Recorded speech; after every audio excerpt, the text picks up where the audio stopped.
नमस्ते सदावत्सले मातृभूमि। हम सब जानते हैं कि ऑनरेबल जस्टिस जी.आर. स्वामीनाथन को लेकर तमिलनाडु के अंदर लगातार तमिलनाडु की डीएमके सरकार लगातार प्रश्न खड़े कर रही है।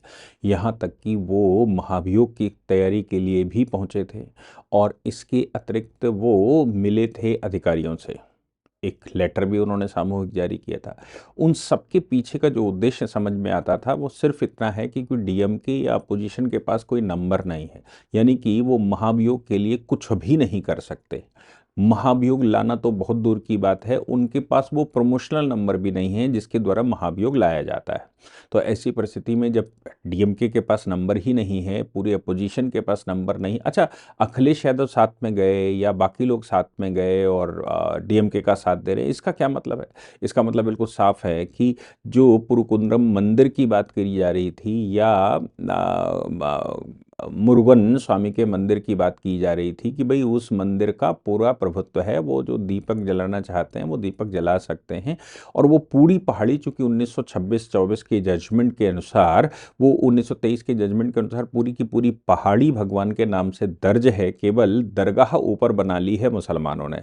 अब वो मुसलमानों ने दरगाह बनाई तो जजमेंट अंग्रेजी सरकार के समय पर ये आया था कि भाई उतना कोना केवल जो ऊपर की सीढ़ियां हैं, ऊपर की सीढ़ियां मतलब नीचे की सीढ़ियां भी मंदिर की ही हैं, ऊपर दरगाह का एक छोटा सा पोर्शन है, उसको जीवंत माना था। मेरा मानना तो ये था कि उसको पुनर्विचार करना चाहिए और ये बताना चाहिए कि नहीं, ओरिजिनली चूंकि मंदिर है वहां पर है, दरगाह बाद में बनाई गई, इसलिए दरगाह का वो स्थान ही नहीं हो सकता। पूरे मंदिर, पूरी पहाड़ी मंदिर की है और उसमें दरगाह कहाँ से आ गई?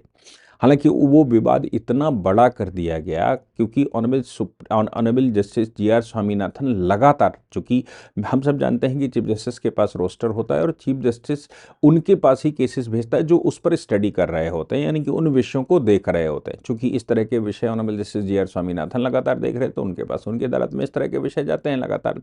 अभी उन्होंने ये पुरुकुंदम पहाड़ी को लेकर सवाल भी खड़ा किया, चीफ जस्टिस को बुलाया भी, महाभियोग चीफ जस्टिस को बुलाया, इसके अलावा मानहानि का मामला या फिर हाई कोर्ट की अवमानना का मामला शुरू किया। एक और दूसरी क्रिश्चियन वो मिशनरी का बन रहा था, क्रिश्चियन मिशनरी का चर्च बन रहा था, उस चर्च को डेमोलिश करने का आदेश दिया गया था कि वो इलीगल बन रहा है, बिना अनुमति के बन रहा है, तो उसमें भी, लेकिन वो फिर बाद में भी बनता रहा। दोनों केसेस में उन्होंने ये किया था, लगातार हो रहा था। अब उनके पास एक नया केस आया, उन्होंने फिर से मद्रास सरकार यानी कि तमिलनाडु की सरकार को आड़े हाथों लिया और तमिलनाडु की सरकार को केवल आड़े हाथों नहीं लिया, बाकायदा एक जजमेंट किया। मामला बड़ा गंभीर था, वो हमें समझना चाहिए। चूंकि तमिलनाडु की सरकार कानून पर, इक्वलिटी बिफोर लॉ पर काम नहीं कर रही है, वो राज्य के लिए काम नहीं कर रही है, वो राज्य का जो उसका फंक्शन है उस काम की बजाय वो सिर्फ ईसाईयत, मतलब किसी तरह से राज्य को ईसाई राज्य कैसे घोषित किया जाए और बाकी चीजों को कैसे हटाया जाए, इस पर काम कर रही है। सवाल यहां पर यह था कि नाथन कनवाई युद्ध स्मारक, अब नाथन कनवाई युद्ध स्मारक को जानना चाहिए। नाथन कनवाई युद्ध स्मारक का इतिहास ये है, उस स्मारक का मुकदमा था। इतिहास उसका ये है कि जिस समय अंग्रेजों ने या उस समय की ईसाई सरकार ने भगवान के मंदिर की मूर्तियां चुरा कर जब वो ले जा रहे, चुराई मतलब निकलवाई जबरदस्ती, और निकलवा कर ईसाई सरकार ले जा रही थी, तब वहां के स्थानीय लोगों ने आंदोलन कर दिया। आंदोलन का मतलब वहां युद्ध हुआ और उस युद्ध में लोकल अथॉरिटीज ने, लोकल लोगों ने, जो वहाँ मंदिर के भक्त हुआ करते थे, वो उसमें दलित समुदाय के भी थे, उसमें पिछड़े समुदाय के भी थे, मतलब सभी लोगों ने, वो स्थानीय लोगों ने युद्ध कर दिया और युद्ध करके वो मंदिर की मूर्तियां उन्होंने बचा ली। ये एक बड़ा इलस्ट्रेशन है कि भाई मंदिर की लूटपाट को किस तरह वहाँ स्थानीय लोगों ने बचाया। अब वो बात तो पुरानी है 18वीं सदी की, लेकिन यहाँ पर सवाल ये पैदा होता है कि वहाँ लोकल लोग अपने एक जमीन पर उनकी उस युद्ध की स्मारक बनवाना चाहते हैं। इसको नाथन कनबाई युद्ध कहा गया। अब वो युद्ध की स्मारक बनाना चाहते हैं, लेकिन भूमि जो है वो निजी भूमि है। तहसीलदार के पास अप्लाई किया होगा कि भाई हमें अनुमति दे दीजिए, हम यहाँ पर बनाएंगे। तहसीलदार ने मना कर दिया, रिजेक्शन का ऑर्डर कर दिया। इस रिजेक्शन के ऑर्डर को ऑनरेबल हाई कोर्ट में चैलेंज किया गया। Honourable justice G.R.. स्वामीनाथन की अदालत में पड़ा। उन्होंने एक और बड़ी टिप्पणी कर दी। उन्होंने कहा जब स्टैन स्वामी की पट्टा भूमि निजी पट्टा भूमि पर स्टैन स्वामी के चित्र के साथ पत्थर का खंबा बनाने की अनुमति दी जा सकती है, तो फिर ये तो स्वतंत्रता का आंदोलन था। स्वतंत्रता के आंदोलन में हम सबकी जिम्मेदारी बनती है कि हम आर्टिकल 51 कैपिटल ए के तहत, और ये राज्य की जिम्मेदारी बनती है कि राज्य भी उसको बढ़ाए। जो स्वतंत्रता के आंदोलन करने वाले लोग थे, ये स्वतंत्रता के मूवमेंट की जो कहानी है उसको बढ़ाया जाए। और ये बात फंडामेंटल ड्यूटीज़ में भी आती है कि प्रत्येक व्यक्ति की जिम्मेदारी बनती है कि स्वतंत्रता संग्राम में जिन्होंने पार्टिसिपेट किया, स्वतंत्रता के मूल्यों का वो संरक्षण करे। तो ऐसी परिस्थिति में जब नाथन कनवाई युद्ध हुआ, ये भी स्वतंत्रता की लड़ाई थी, केवल स्वतंत्र। फिर उन्होंने एक और टिप्पणी की, मैं स्टैन स्वामी का पूरा विवरण अभी दूंगा। फिर उन्होंने एक और टिप्पणी दी।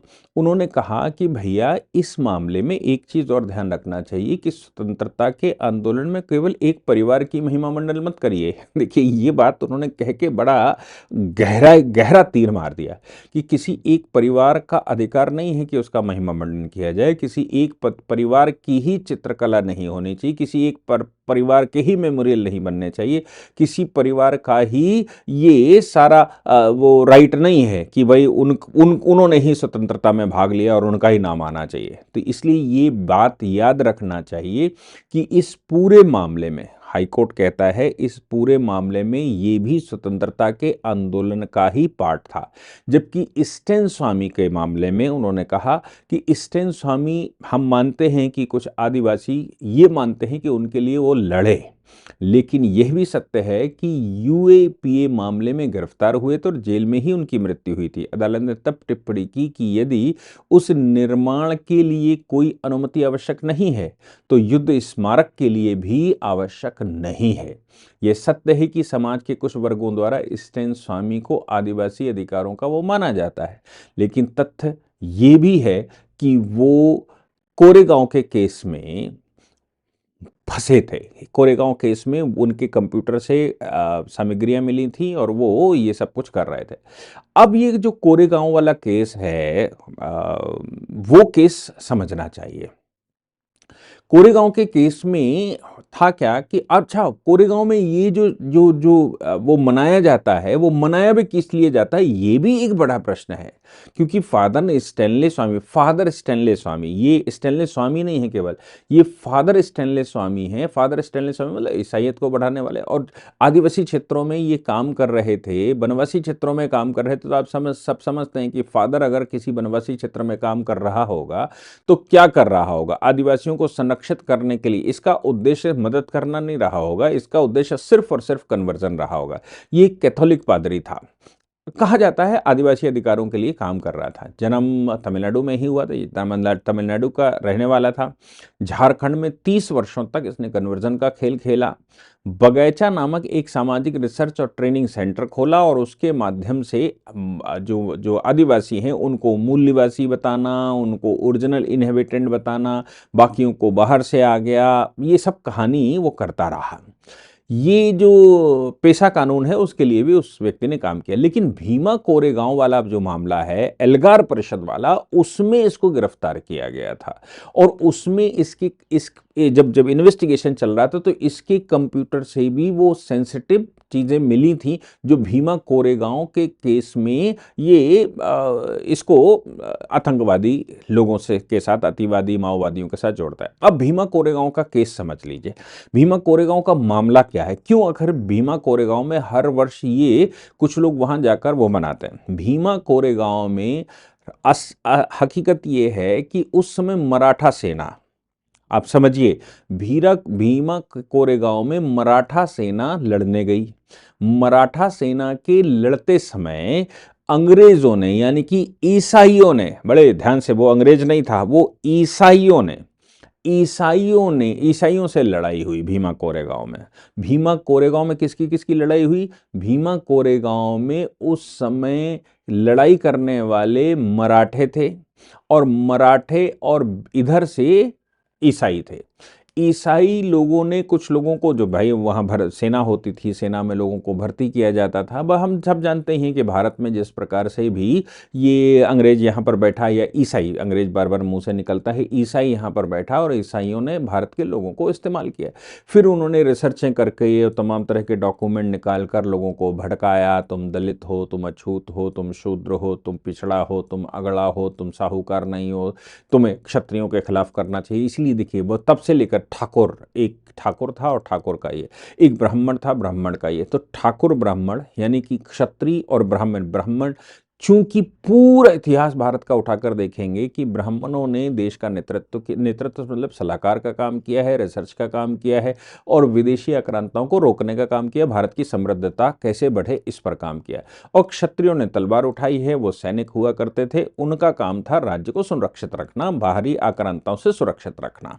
तो अब ये सब चला कि भाई जो दो ये मुख्य अंग हैं और वैश्य मुख्य अंग है जो इकोनॉमी चलाता है, इन सबको डिस्प्यूटेड कर दो।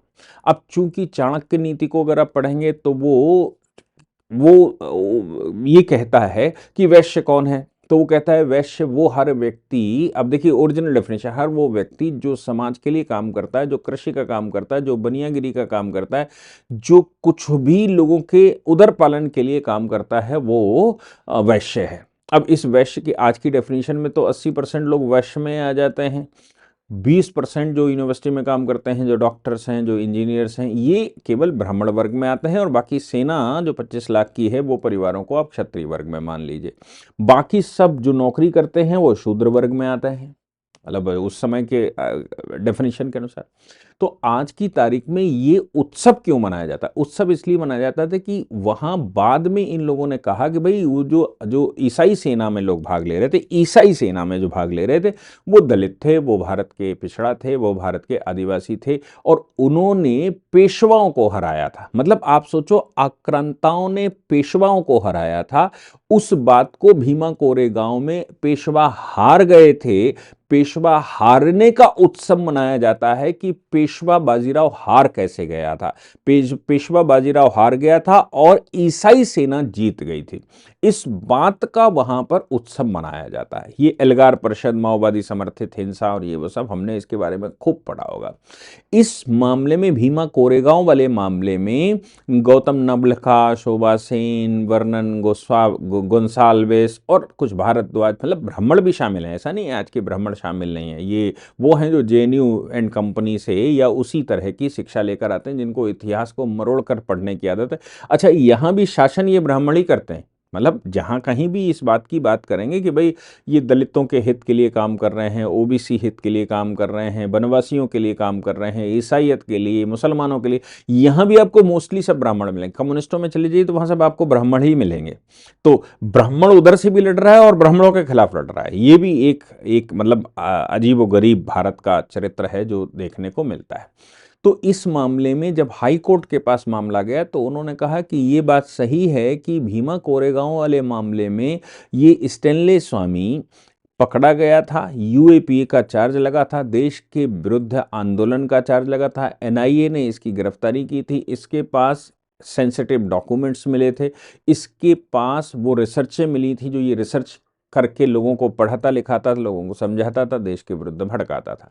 जब उसका पत्थर लग सकता है बिना अनुमति के, यानी कि उसका पत्थर लगाने के लिए अनुमति की आवश्यकता नहीं होती, तो फिर आप बता दो कि जिन लोगों ने मूर्ति लूटी भगवान की, मूर्ति लूटते समय ईसाइयों को, अब वहां भी ईसाई था, ईसाई भीमा कोरेगांव में ईसाइयों ने जीता था पेशवाओं से। भाई पेशवा से अगर उन्होंने जीता ना होता तो ईसाई शासन भारत में कैसे आ जाता है। और यहां पर ईसाइयों को हराया था स्थानीय लोगों ने मंदिर के लिए। तो यहां पर राज्य सरकार का कहना है यहां मूर्ति नहीं लग सकती, यहां पर मेमोरियल नहीं बन सकता, यहां खंबा नहीं लगाया जा सकता, यहां आपको अनुमति नहीं है कि आप वो करें, क्योंकि हवाला ये दिया गया, कोई उसका ग्राउंड नहीं बताया। बोले अब ये तो केंद्र सरकार, मतलब जो भारतीय जनता पार्टी है उसका विचार है, ये उनका विचार है। मतलब राष्ट्र की, ये मानते हैं कि राष्ट्र का विचार भारतीय जनता पार्टी का विचार है, ये मानते हैं कि जो राष्ट्र के संरक्षण का विचार है, हिंदुत्व संरक्षण का विचार है, हिंदुत्व के लिए युद्धों का जो हवाला है वो भारतीय जनता जनता पार्टी के संरक्षण में देश में चलता है।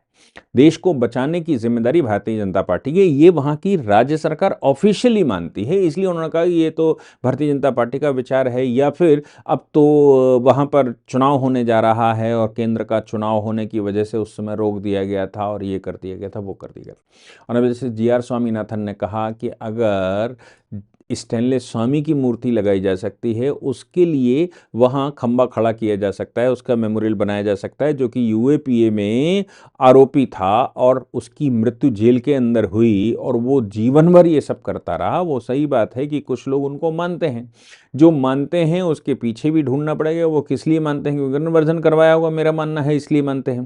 पर ऑर्डर किया कि यहाँ पर बार मेमोरियल अगर बनाना चाहती है कोई व्यक्ति अपनी प्राइवेट भूमि पर, तो वो बना सकता है, उसके लिए किसी अनुमति की आवश्यकता नहीं। और हम राज्य सरकार को आदेश देते हैं कि आपके पास अगर अनुमति का कोई फॉर्मूला है तो उसको तत्काल प्रदान करें, ताकि वहाँ बार मेमोरियल बनाया जा सके और इस बात का बनाया जा सके कि मंदिरों को बचाने का काम स्थानीय लोगों ने किया था, मूर्तियों को वो संरक्षित कर पाए थे। अ, मुझे लगता है वो जो जिस प्रकार से जजमेंट कर रहे हैं honourable justice G R Swaminathan, और वो जो हवाला दे रहे हैं कि किसी एक परिवार का राइट नहीं, स्टेनलेस स्वामी का लगाया जा सकता है, फिर से विवादों में ऐसा लग रहा है कि तमिलनाडु सरकार अब उनको छोड़ने वाली नहीं है, उनके पीछे पड़कर रहेगी। लेकिन सुप्रीम कोर्ट संरक्षण दे रहा है, सुप्रीम कोर्ट में भी वो मामला आया तो सुप्रीम कोर्ट ने राज्य सरकार को हड़काया और लगातार वो काम कर रहे हैं। अब उनको बताया जा रहा था ये ब्राह्मण हैं, ये फलानी जाति के हैं, ये फला हैं, ये ऐसे हैं, ये वैसे हैं, इसलिए ऐसा कर रहे हैं और हमारा राज्य सब तमिल है, पिछड़ा है, अगड़ा है, कुछ पता नहीं क्या क्या। लेकिन मैं समझता हूँ कि वो मतलब हाई कोर्ट का जजमेंट एक साउंड जजमेंट है, उन्होंने बाकायदा क्लैरिटी दी, बाकायदा उसके उद्धरण बताए। जय हिंद, जय भारत, वंदे मातरम।